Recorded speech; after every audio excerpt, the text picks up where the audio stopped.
One of the greatest attractions we had, and the most popular, was Yogi's Cave. And this was a tilt house where Yogi Cave, where Yogi Bear lived. And it was built on a 17-degree vertical. So when you walked through, you always felt off kilt. And if you put, for example, we had a pool table in there, you put a ball at the bottom of the table was like that, it ran uphill. Water would run sideways.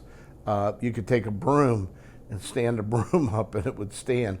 If I leaned you up against a wall and said, now get in like a sitting position but standing, you couldn't pull away from the wall.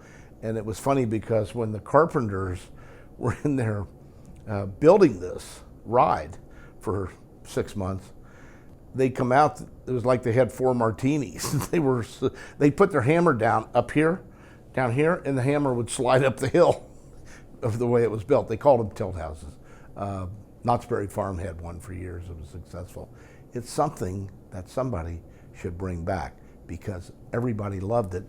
And we had Yogi Bear animated standing outside, and Boo Boo, his little buddy, was in a picnic basket, and they would talk to one another and they sang a song, and it was good.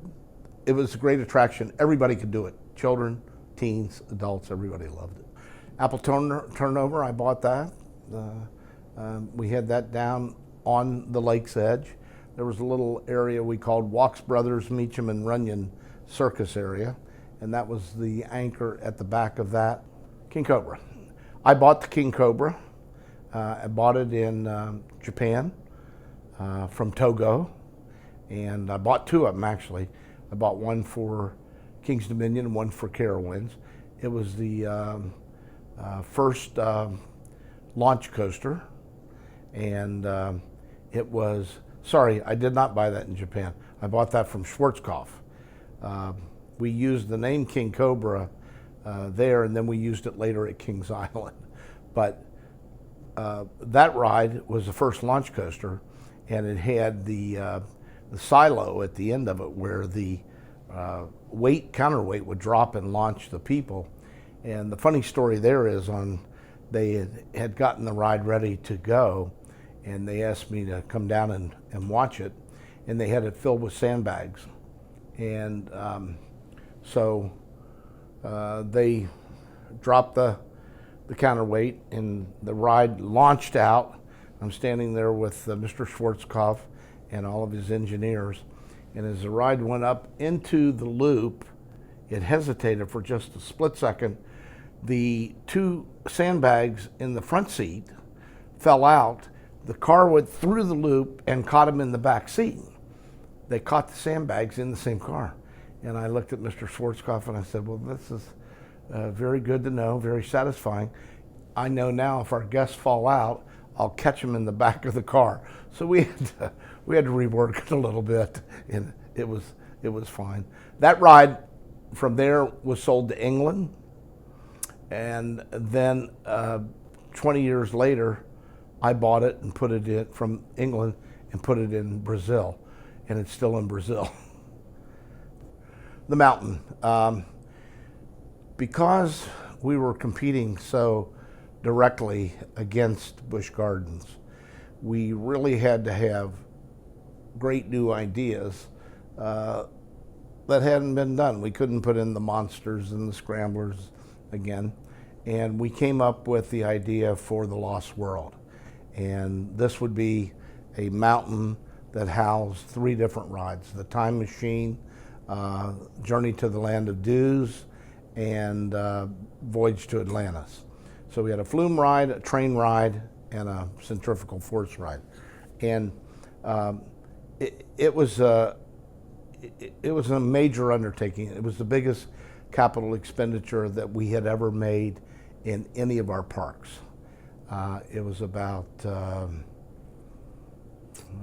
probably back then, $10 million, which was a lot of money in 1977. And we we opened it.